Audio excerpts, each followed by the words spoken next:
So this is the opening panel for the Catalytic Philanthropy track. One thing that I should say is for Q&A, we're going to have staff members and volunteers with note cards and pencils. So if you have a question, raise your hand. They'll come around, give you a note card, write it down, and it'll get passed up to us during the course of the panel. Like I said, I'm Mark Newberg. I'm the president of Stockbridge Advisors. This is my 14th SOCAP. I've written impact policy at the federal level. I've done a whole bunch of things, but what I've never done is moderate a panel like this that is so global and so fundamentally core to how the impact economy has grown and what it's going to do. So rather than introduce everybody and read their bios to them, what I'm going to ask is, Thelma, can you introduce yourself and why you do what you do? Okay, can you hear me? Good afternoon. Good afternoon. Thank you. So my name's Thelma Ekiyor, Sri Lanka. I wear several hats here. My background is in philanthropy and impact investing, headed two of the largest foundations in Africa, and through those roles, worked across 22 African countries. I live in the UK, raised most of my life in the UK, but my home country is Nigeria, and I've been part of building the philanthropy ecosystem in the country, sat on the first National Advisory Board on Impact Investing, and currently I was asked to come back to chair the first private sector-led office on national philanthropy in collaboration with the government and the financial institutions. Why I do what I do. So this is my second career. My first career is in international peace building and conflict resolution. And in that role, I worked in war-torn countries in Africa. And I saw that aid was insufficient. And I saw that after all the UN staff and the UN money leaves the country, there's severe poverty. And I realized that all the work we were doing as international development actors could not transform African countries. I'm convinced that the solution to poverty is entrepreneurship and creating livelihoods. And one of the ways to do this is to work with people that provide capital and making sure that the capital gets to the right people. So I changed careers, much to the chagrin of my father, who paid for my law degree.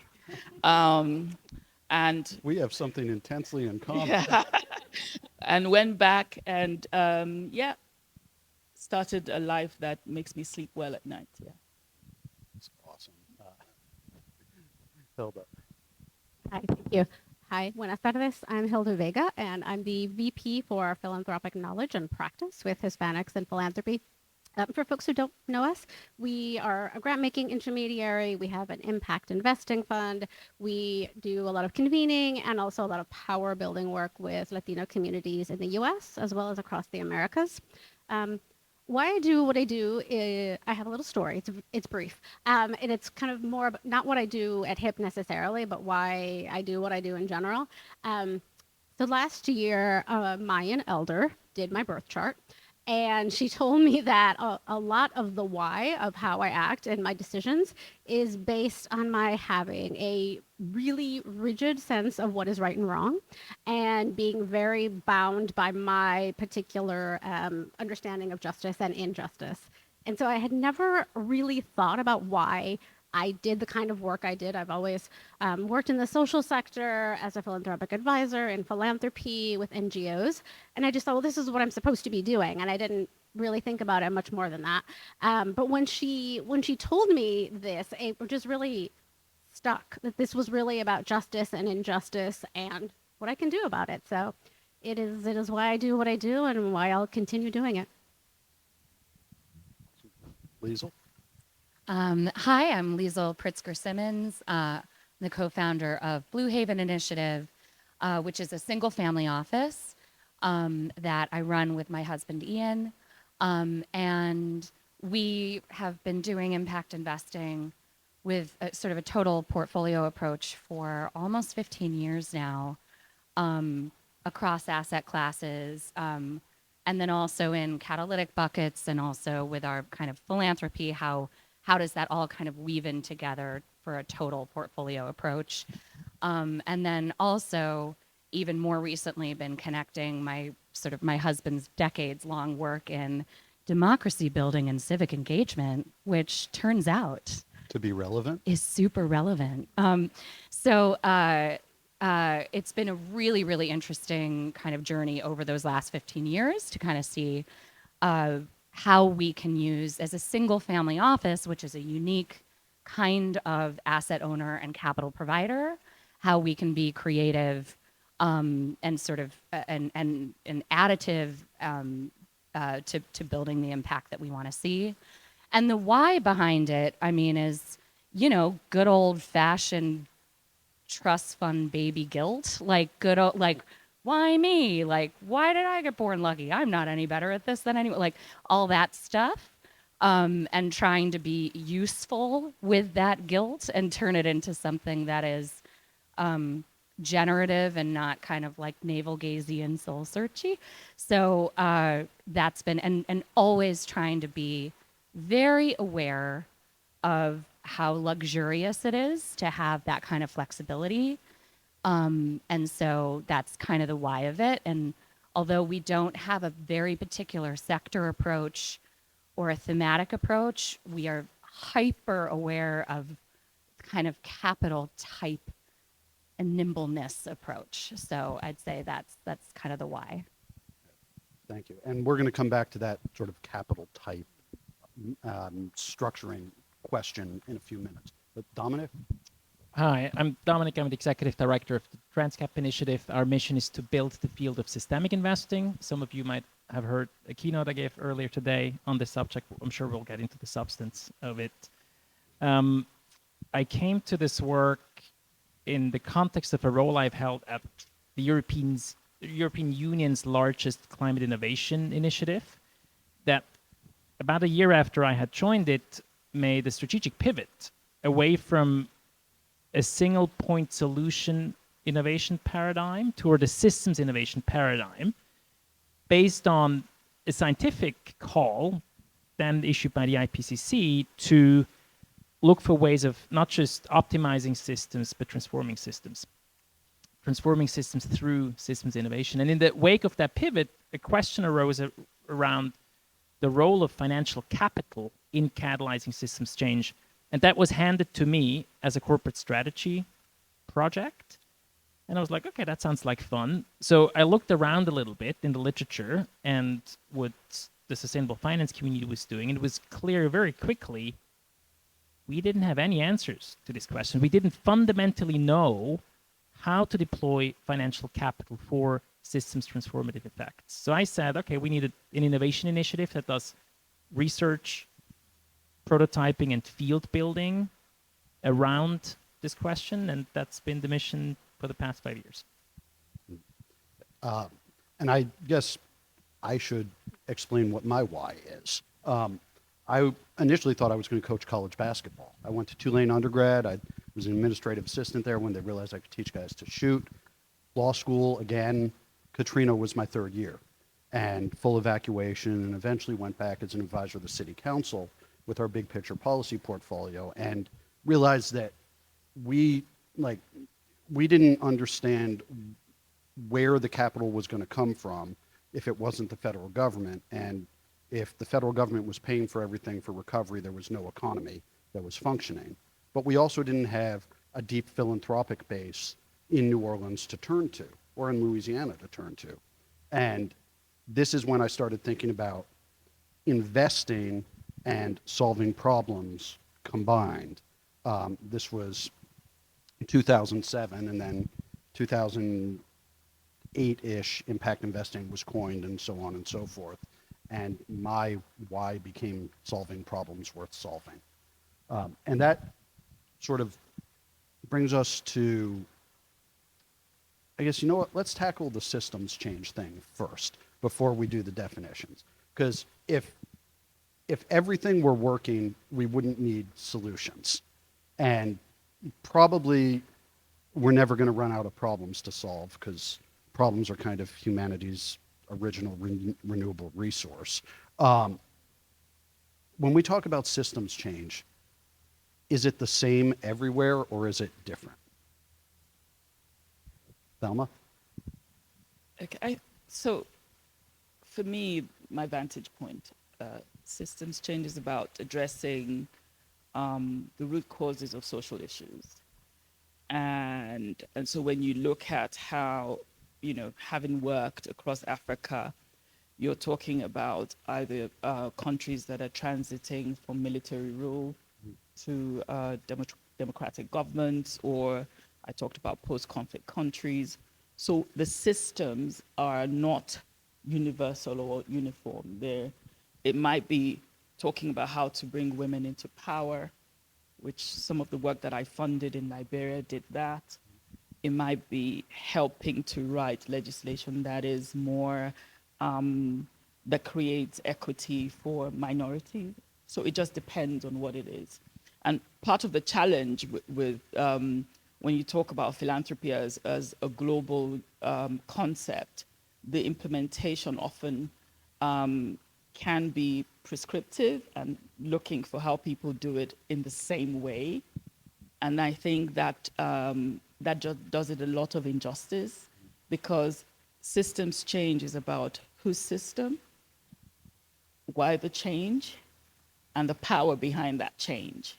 And so if you're talking about systems change that ends up, re-emphasizing inequities in a particular society because the people who are espousing that change are the ones that have the money, it's counterproductive.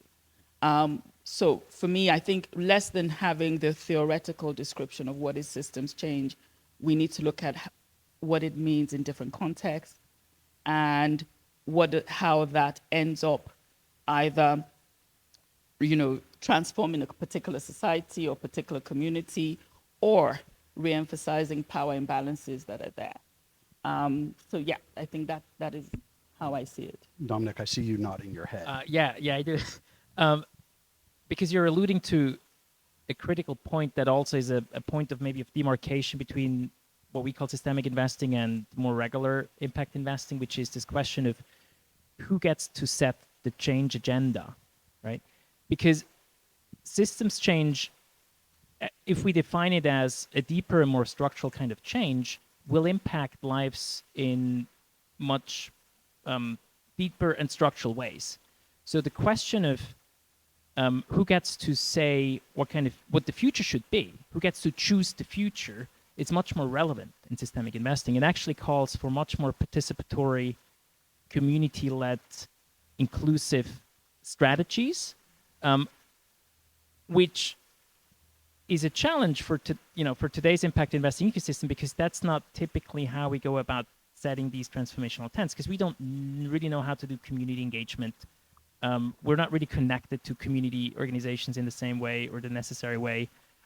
We don't know this. We don't necessarily have the skills to do that. So, Hilda, when we were all having lunch earlier, you were talking in particular about understanding things that have worked in communities in the past, not forgetting them as we get enamored with new ways of solving old or endemic problems in the future. Can you talk more about that? Because it feels really important to the structure conversation. Yeah, absolutely. And for us, even if we are this hybrid organization, and in some ways maybe it's easier for us to understand what is happening in community and how to connect with community, because we do a lot of grant making. We do what we call acompañamiento, which is like a very close approach to how to engage with community, to be a partner in all of the different strategies that our grantee partners have, and really being there as a leverage point and a resource and a platform and a guide for them and whatever they need. So we get a lot of feedback, we get a lot of insight from folks in terms of what they need on the philanthropic side. And so a lot of that thinking went into the design and the approach of Inicio Ventures, which is on the impact investing social finance side. And in particular, I think that this work and how it gets informed might feel like it comes easy because we're quote unquote part of a community, but I mean, the diversity of Latino communities just across the U.S. is immense by nationality and generation and income and other privileges. So it's not as easy as it sounds, right? Because you still have to know how to be with people and be in place and be in community in a variety of different ways and have them tell you what you are doing wrong and why your assumptions don't make sense. And we're glad that you went to business school, but that doesn't work here. And I didn't go to business school, so it's okay. But at the end of the day, what happens then is that we have a lot from our history that we can think about and pull into. And this is true across all cultures, right? We had ways and systems of being philanthropic before there was philanthropy. We had investment in our people and our communities through different structures, and we had accountability before we had to worry about a banking system and repaying loans. So we try to bring the practice and that trust and accountability that has been part of our systems into how we approach both the giving side of our work, but also the impact investing side of the work. And I think a key is that we take a really long-term view on that. We don't say, well, this is what we're going to accomplish in 2 years. We might be able to have our first group meeting after 2 years. So that's kind of also how we have to reframe all of these understandings of time, of systems, of institutions, and of what we assume is just how you do things. So, Liesel, I'm torn between two questions to ask you, and so I'm going to ask you both. One, you sort of got to choose the institutional structure. Like, you built a single-family office with your husband. Like, you didn't have to conform to anything that anybody had done before, largely. What did that free you to do? And the second part is, how do you feel about theories of change? So I think one of the things that is interesting, and it can slice both ways, as most things in life, but because there are, for better or for worse, with a single family office, there is very low structural accountability. So I can't get fired. And so there's a couple things. I also can't get promoted or demoted. A couple things that does. I also don't have to produce an impact report. So I also don't have to do things to do them, to show my boss that I did them, that they're attributable to me. So that helps in a lot of ways to not do unnecessary framework creation that doesn't actually solve anything or help anybody at the end of the day, but makes me look very busy and very smart and different and unique amongst my peer set and hireable. So like now, and again, I want to not be, those are real things. Like that is not, I'm not saying that those aren't important and good reasons. But not always the answer to the problem that's trying to be But it solved. solves a different kind of a problem, and it solves a different kind of value.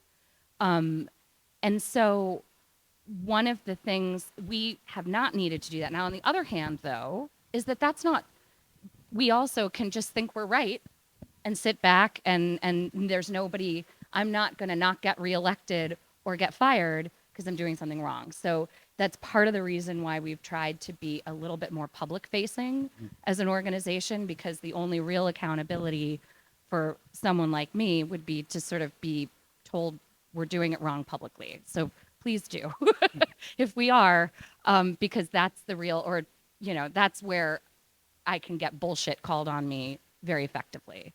And for our team and things like that. So that, though, being said, one of the things I think is interesting, and in my journey, and I'll just take as a philanthropist, so like when I was young and I came into running our own family office, and you go to all these sort of trainings for young philanthropists around how to be a strategic philanthropist.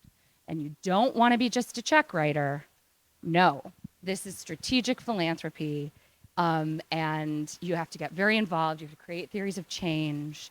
Think about all this through, and don't just be a check writer. And I feel like I've sort of come full circle where I was like, I think I just want to be a check writer. Like, I think there's a lot of other people that know better than I do, like what they should be doing. And maybe you just write the check and get out of their way. I guess what I also have learned is that whether that is now trust-based philanthropy instead of sort of traditional philanthropy, that's fine. But I also don't like that sometimes that more relational or trust-based or traditional approach or check writing is sometimes held in opposition with data-driven, outcomes-based philanthropy. I don't think they're in opposition. I have not seen that to be true. So I guess that's my, how do we get to a point where we've got institutional philanthropy, which is hugely useful and great, but how do you get to an incentive structure where people can just write a check and still get promoted? Like, have that be recognized in a way. I don't have the answer to that, but I think that's something I'd like to see. So it's not an opposition. Dominic, I am going to guess, just by body language, that you have thoughts. I do. One of the things that we've started to think about over the past 18 months or so is this question of how do you operationalize the principles at the heart of systemic investing? And what we've realized is that oftentimes it's not about launching a new fund or a new mechanism. It's about better coordinating, better orchestrating what's already there. Because you do need the systemic intelligence and the strategic intent somewhere. It may not have to reside within each and every foundation and each and every impact investing firm. So what we've come to realize is that we need financial backbones that generate that intelligence, do the convening, do the capital orchestration in a way that doesn't exist today. There are obviously backbone organizations, that's not a new thing, have been around for decades. The primers have been written 15 years ago, but rarely is it that backbone organizations engage investment capital and work with investors for all sorts of like cultural skills, compliance reasons. So what we need is financial backbones that do this work and possibly carry some of that burden so that you can be just a check writer, but it doesn't mean that the money won't be spent strategically. You can write the check because that cognitive burden, that strategic orchestration function sits elsewhere. And Thelma, Yeah. So I think I really appreciate what you said, Liesel, because I think the problem we're talking about philanthropy in the US, which is really mature, and in places where it's still in its formative stages, tools like theory of change and all of that helps to build capacity in the sector where people are. So, for example, we only have one university that in the whole of Africa that teaches philanthropy, right? So people are just coming into this as a core area for their careers, as opposed to here in the UK, in the US, and even in the UK, you can find many courses that people choose to go to university to study social entrepreneurship, philanthropy. That's not the case. And so where you have countries or communities where philanthropy is very much in the formative stages, you need common language, common tools, you need common reference points so that we know that we're saying the same thing, right? Because there's chaos otherwise. But then you also need people that are prepared to be check writers, right? So for example, in Africa right now, what we're dealing with, 25 years ago when I started, you couldn't get 10 people in a room to talk about African philanthropy. Now, massive conferences across the continent because the knowledge of what is philanthropy is settling in, but also we're deciding what is African philanthropy and how do we do this in a way that fits the trends on the continent. And one of the things we're looking at, so for example, in Nigeria, there is remittances from Nigerians in the diaspora annually is $20 billion. That surpasses any type of foreign aid. And so the question is, why are Nigerians looking for funds from any foreign government or foreign philanthropists? The problem is there's no system to harness local philanthropy. And this is the question around why catalytic philanthropy is important. Mm-hmm. Catalytic philanthropy can invest in creating an ecosystem where others would not. Here in the US, you have the 501c3 that governs how people give. There's nothing like that. And so that's the kind of work that I do every day, trying to put capital behind even just creating legislation that would govern how people give and incentivize giving. Because if you want a lot of people to be involved in philanthropy, you have to incentivize it. And this is the conversation about philanthropy being mature in the United States, but philanthropy in the United States not being the same as philanthropy everywhere else, or needing to be the same. So here's a question, because what I hear is sort of like a framework without a frame isn't very helpful. A white paper without an executive who can say yes to doing the things is just something that sits in a library.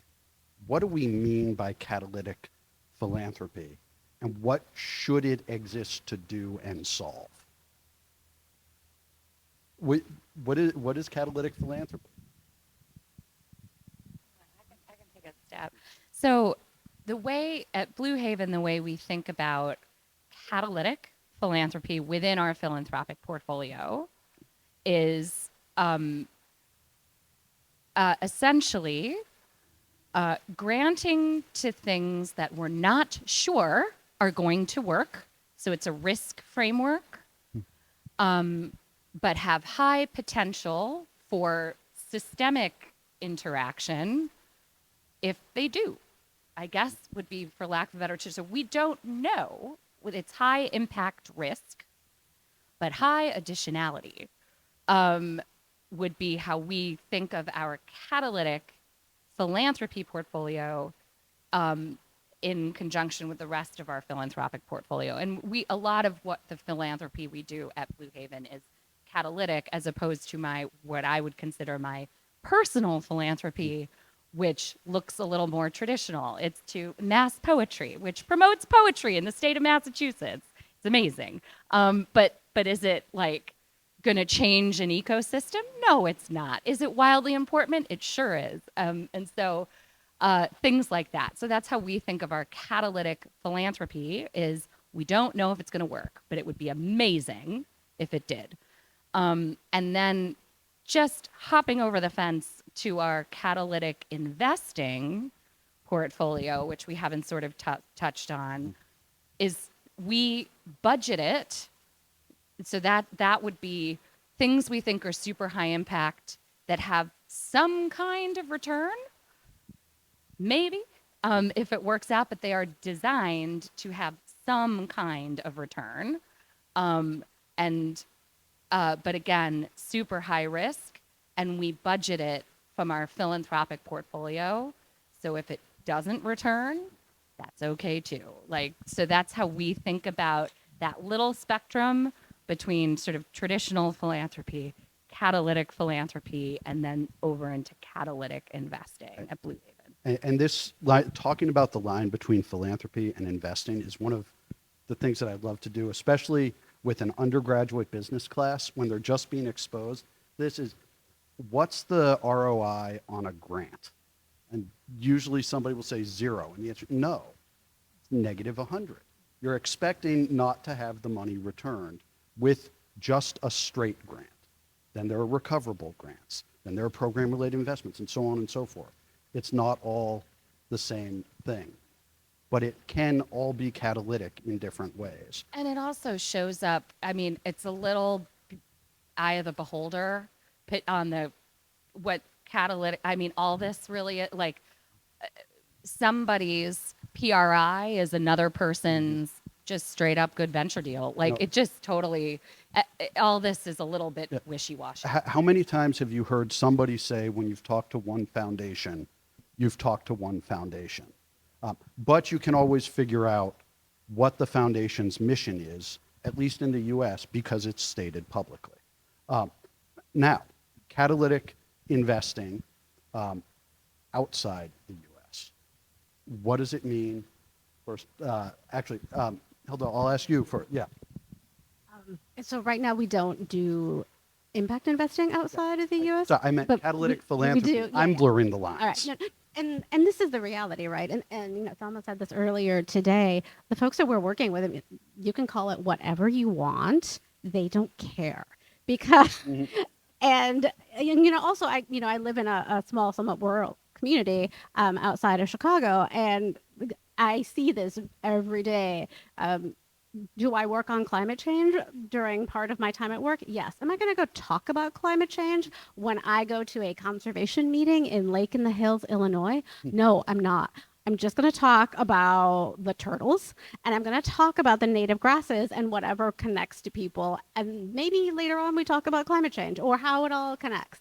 And so in terms of this piece and you know how we think about philanthropy from this point of view is that it's really, again, the definitions matter, I think, in the sense of we can at least sort of give shape to where we're going and what we're trying to do, but it's not to this side of trying to be rigid about it and trying to build a culture and a system around it. So it's really more about like where do we find our little like overlap in the Venn diagram, and then how do we keep moving forward with that? Yeah. Thelma? So catalytic philanthropy for us is capital that goes to where traditional philanthropy is either unavailable or unwilling to go. And the unwilling part is very important. I was going to ask, can you give us more on the unwilling is, this is new. It doesn't make sense in the West, but it makes sense on the ground. And I'll give a typical example. So we have an energy problem, right? And so over the last few years, there's been a growth in renewable energy solutions. The first wave of capital that came into that growth was catalytic philanthropy, pure grants, so that people could test solutions. The same thing with fintech. The first wave of fintech capital that came into Africa were grants, so that people could test solutions. And at that point, typical traditional capital was unavailable or unwilling to test. They just seemed too risky. But now they're mainstream, right? I'm very biased towards gender lens investing. A few years ago, you could count on one hand the number of female-led funds. Catalytic philanthropy has helped to set up where I'm part of a group now with over 55 female-led funds across the continent, all of which were seeded by grants. And so grants have a place. They're not the panacea. Catalytic philanthropy, I believe, is investing in action. To start something, but not to sustain it. Other forms of capital has to come in. And I think the dichotomy between what is catalytic philanthropy and catalytic investing, I think is actually very false. I think in reality, they're supportive. They're not mutually exclusive. Yeah. And Dominic, what do you think? And I want to remind folks, if you have questions, raise your hand and volunteers and staff will come around with note cards so you can write the questions down. So this might surprise you more. I don't actually have anything useful to say on this. So I either yield my time or let's move on. I think, yeah, I'm not sure I can improve upon what's been said. All right. So then how about, let's tackle this. What are the big challenges that philanthropy, regardless of place, needs to get past or solve in the next, call it a decade. You have thoughts on that? Here, here I can weigh in. So look, from where I stand, if you believe that social and environmental issues are systemic and complex challenges, and if you believe that in order for us to see systems change, you need to change a great many things in those systems, whereas all these things have sort of their own unique funding needs, then the strategic imperative becomes to deploy multiple forms of financial capital across a very long list of different interventions. Which then raises the questions of where is philanthropy in that mix? How does it see itself? What does it see as its role? And what does it do about it sort of proactively? And I think my lived experience is that despite the advent of PRI and MRI, which may have gotten some way here, but actually outside of the United States, or at least on the continent where I work, with Europe, nowhere near where the US is on this issue. Philanthropy is still mostly about grants. And that's, fine, that's really important, but how can those grants become part of an investment or a funding architecture that leverages these other types of money in highly strategic and systemic ways? And once you've sort of made that mindset shift, the question is, how do you need to sort of redesign foundations or other vessels in which philanthropy is being housed around sort of processes, governance structures, incentive structures, but also just kind of identity and mission. And what we see is that we're not, we're only at the starting point of this. What we observe is that one issue is in institutionalized foundations is boards. They're too involved. They're too conservative. Takes too long to get things done, right? So there's not an agility that we need. There's not a risk appetite that we need. I think it's less about skills. I think it's once you've seen sort of the system's light, you can go on the journey. I might push back a little on. I think something that would be interesting to see is that one of the things that I think is worrisome, and again, I'm speaking from a U.S. sort of perspective here, is that philanthropic entities sort of just become these holding vessels for wealth. And yay, we can move some things over with PRIs and MRIs and have endowments do more impact investing or catalytic investing. That's great. That should all happen. But what if you didn't get the tax deduction until the end recipient NGO received the money? This is the second year in a row you've gotten applause for tax-related comments. And it's all on taxes. I'm telling you, Yes. we have to have a tax track next year. But just shouldn't that? So I'd love to see more in the way of spend down, like that, moving money more quickly to that end recipient, and let's make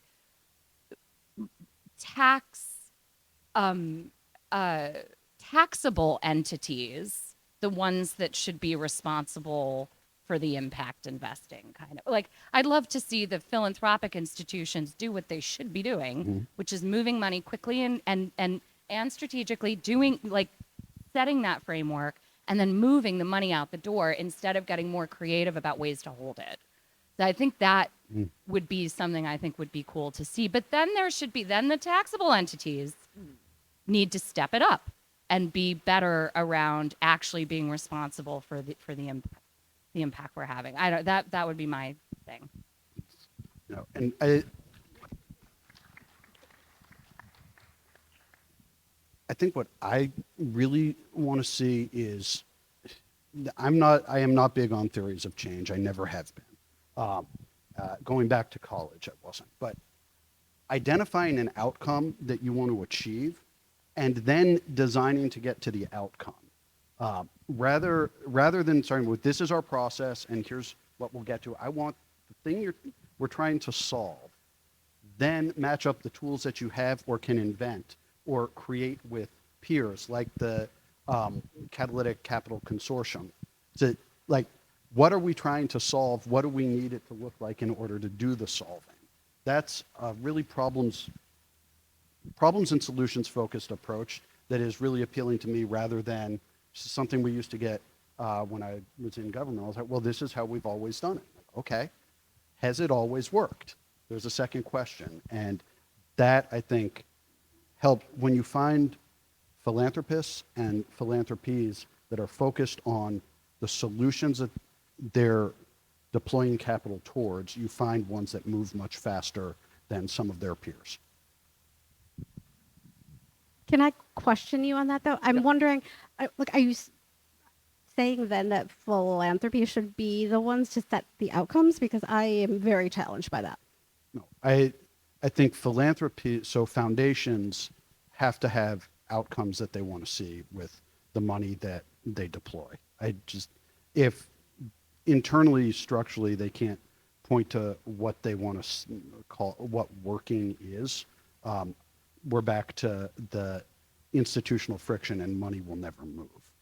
I want it to be easier and more natural to set clear, understandable outcomes as targets, so that everybody whose job is to move the money can be incentivized and rewarded in their career for solving the problem that they signed up for in the first place. I think I'm more in the school of Liesel here, of like, that's perhaps not the problem that we're really supposed to be solving. And also like plus 20 to tax reform, and God bless anybody in this room who's working on that, because please. But I think, and you know, I speak as somebody who's in the middle of this space, right? And so I also like practice the problems of this. But I feel like we sort of ended up practicing philanthropy because philanthropy decided to incorporate and be, you know, part of a tax, you know, system. And then the rest of us who then have to go and fundraise are like trying to adhere to that and trying to fit into those molds and those models. And so if a funder comes to me, oh yeah, sure, I can produce that outcome. Of course I can. As opposed to really this being the other way around of like, this is what our community is doing about, you know, the problem with, you know, democracy and accountability in Colombia. And so these are the different ways that we're approaching it as a feminist organization or an environmental organization. And then, you know, perhaps philanthropy then looks at what is the cumulative potential outcome of supporting that and supporting, you know, this inverse, as opposed to like, here's the stuff we think we should be doing and how we want to see it be successful. Because I think then we just like get into this self-perpetuating system of, we always feel like there's something wrong and that we're not doing enough. No, I don't want to see philanthropies just say, this is what you need to solve. I want them to, this is the outcome that these groups or organizations we want to work with are focused on achieving. Okay, that's the thing we need to get to yes around. Now how do we do it internally? But we define it before we start talking about all the reasons we can't do it. I mean, philanthropy has to evolve, right? And I think become a lot more courageous. So when you were talking about philanthropy, you immediately went to foundations. And that's the usual default. But philanthropy is way beyond foundations. And one of the things we have to do is lower the barrier to entry for philanthropy anywhere in the world, so that people don't immediately think about the most wealthy when it comes to philanthropy. I think that itself, it's the problem, and that's what introduces the false power dynamics. I think you have to lower the barrier to entry. You have to make it possible that anybody who wants to do good can do good. And one of the ways to do that is with technology. We launched a platform that allows any Nigerian in the world contribute as little as $2 to job creation.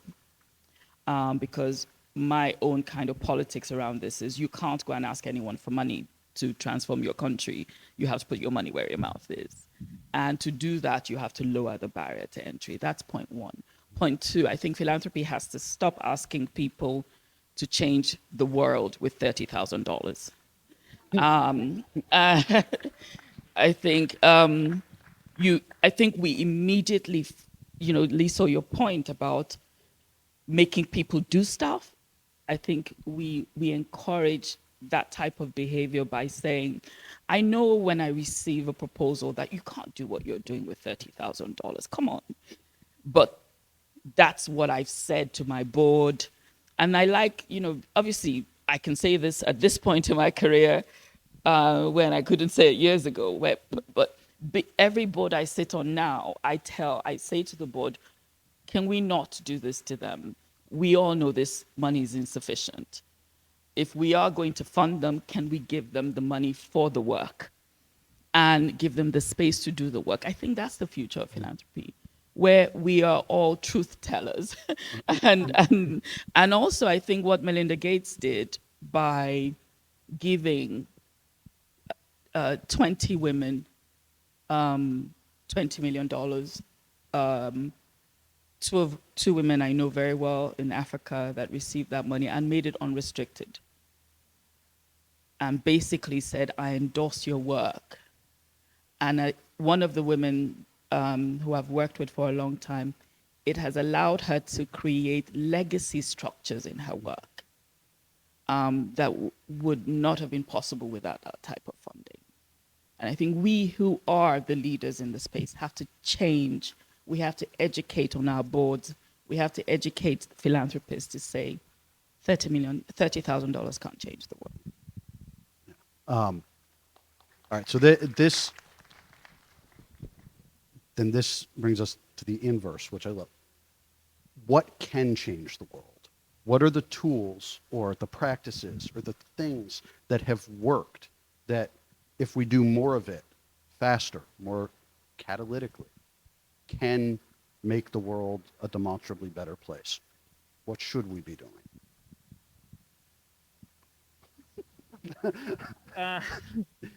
All right, well played. Well played. Let's cook a meal, right? We'll all contribute an ingredient. We're doing a case study on the Groundbreak Coalition in Minneapolis, St. Paul's, which is focused on closing the racial wealth gap. And through that work, I've been reminded by just how important it is to have leadership in coalitions like these. So there's Tonya Allen, who's the CEO of McKnight Foundation, and the CEO of US Bank, whose name I'm forgetting. They came together and said, we're going to make this happen. We want to see this come alive. And through their charismatic leadership, we're able to do the initial convening and sort of rally the troops for everybody to buy into. And as trite as it sounds, and I did get an MBA, and that's what they would tell you in business schools, leadership matters. But yeah, leadership matters. So that's my ingredient. Are we? I know this isn't exactly probably where you're going with this, but I just can't not sit in the context of what's happening next week and in the US. And just although this is an impact investing conference, this is very much like at Blue Haven, we have been funders of democracy building, civic engagement, and youth voting for a very long time. My husband wrote an article in 2012 asking the Philanthropic Center to put aside 1% for democracy. And that article was not well circulated until 2016. Something happened. And suddenly everyone's a democracy funder. And so the thing that I would just, and he's like the worst example of I told you so. It was awful. But so I know this isn't exactly, I know you like not supposed to give like a sector appeal, but thinking about how to make things long-term commitments within organizations, and how do you, and back to a leadership question, and I get this, of like, when a leader of a new large institution comes in place, there's a natural tendency to want to like redo the strategic plan or redo things. Like I get that. And people want to see what's your stamp and all that. But like, how do we as a community reward like a long-term goal fulfilled, even these things that matter take decades, like a very long time. And so if there's some way to just culturally like be like, amazing, you're coming in and you're going to keep 100% of your existing commitments. Yay. Like, let's write a front page article about that in Chronicle of Philanthropy. You know, like, I don't know, is there something like that that we could do? So I think long-term commitments to things that you're not quite sure are working yet, but maybe need that length of time. And it reminds me so much of a question that we got asked during disaster recovery time. Like, how can we stop always seeing headlines about things that are bad in government? Like things that have gone wrong in institutions. I was like, celebrate competence. Like, the job has been done well, or progress is being made, or people are or organizations are keeping commitments. Celebrate it. Hold it up as examples. And one of the questions that we got was, can you give examples of organizations that are doing work or have achieved things that you really look to as, I don't even know what the right word would be, something that you aspire to be able to do. Who's doing the great work in this field around the world?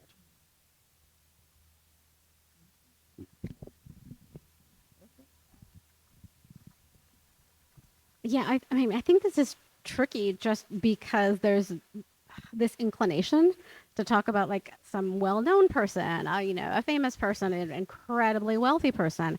And so that's why I'm hesitating, because really, you know, when I think about who's doing the work well, I think about mutual aid and what happened in Texas a couple of years ago in the winter when the power grid completely failed during a winter storm. How were people able to, you know, meet their needs and pay their bills? That was mutual aid, and it hadn't, you know, it was all on phones and apps and direct cash. So I think it's these strategies and these things that we do almost as a reflex of like, how do you help people in your community? How are you a member of your community? That we just need to really go back to and kind of undo what we've learned about how you're supposed to do philanthropy, because there's like, you know, 3 things you're supposed to do legally in philanthropy, and the rest of it we just made up. All right, Dominic, we got a question about systems change. Can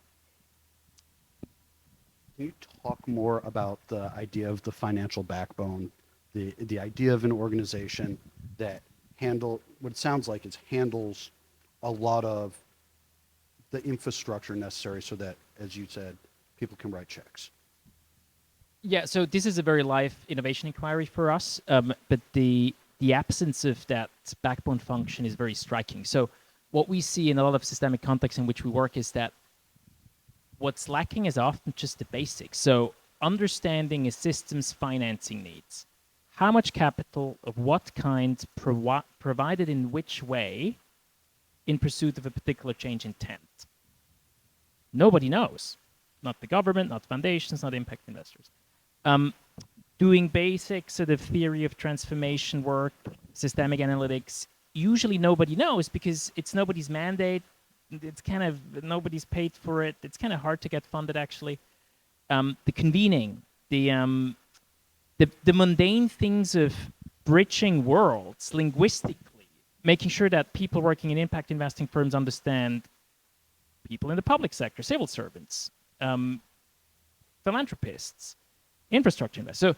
So because finance is such a specialized industry, we not only act in silos, we think in silos, we talk in silos, we go to our, each of these capital deployers that need to sit around the systemic investing table, they go to their own conferences, right? And so they don't speak the same language. So you need a translator, you need analytical tools that make sense for everybody around that table, irrespective of in which chair they sit. It's what anthropologists call boundary objects, right? And so you need a whole set of functions that is not being played. And that's sort of the hypothesis for financial backbones. And we're running this innovation inquiry with about 20 organizations in our orbit to figure out what exactly is the problem it needs to solve, how can it go about doing that, and then the plan would be to run an innovation experiment in the context of our regen ag work in the Midwest to see what would a financial backbone doing strategic capital orchestration actually look like. So you can't design or solve for this stuff on the whiteboard. You actually have to go into the field and try it. This seems like something that you talked about over lunch, like the importance of local led and local advised philanthropy and work. You got a question about what you've seen working in the example you gave earlier of increasing the number of women-led funds in Africa, but also generally. What was it that made it work? Thank you, whoever asked that question. I think, first of all, I completely agree with Dominic. We're not bashing business school here, because business schools really teach a lot. And one of the things that I think drawing attention to an issue, and we've talked about philanthropy, the financial part of philanthropy, but there's the non-financial part that is extremely important.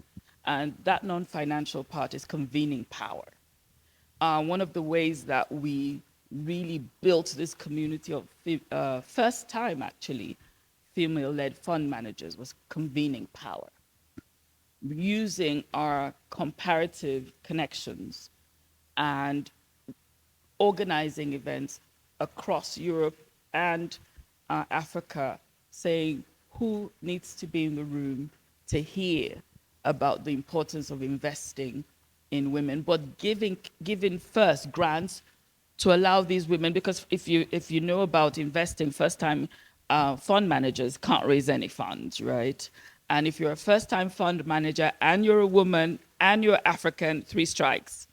And so somebody has to give that capital. And that's what we did. We convened meetings with like-minded people, and a lot of those people said, I will put capital behind you.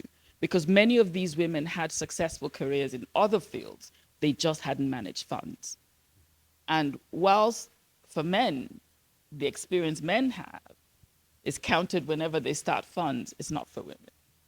And so non-financial support is critical when you're talking about catalytic philanthropy. Fantastic. So the last question, I think that deserves applause. So the last question from the Q&A is this. Philanthropy has a lot of power because philanthropy has a lot of money. One way to do something with that power is convening. Bring folks together around solutions or advancing things. When the agenda tends to gravitate towards where the money is, how do you work to balance it back so that the problems that we're focusing on solving really are the problems that ought to be solved?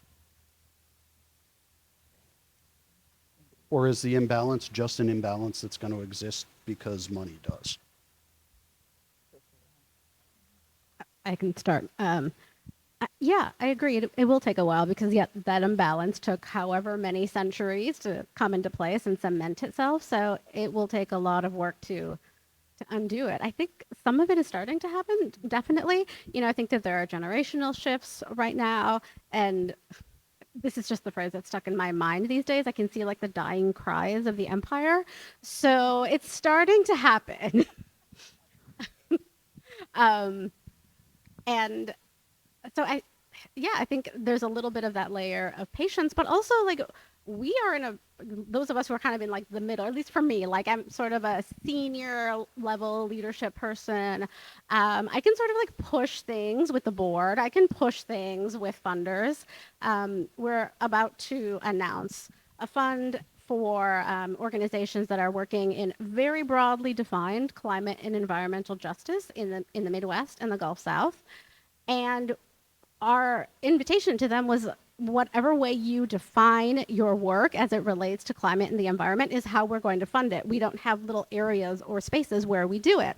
And then my job is to talk to as many funders as possible and tell them why we're doing that. So that's like one example of how we can talk about other ways of doing things, how we can model other ways of doing things, and then, wait until perhaps in a few, generations, how that works out. Liesel? I think that's a real thing. It's hard. It's just hard to. It's tough to.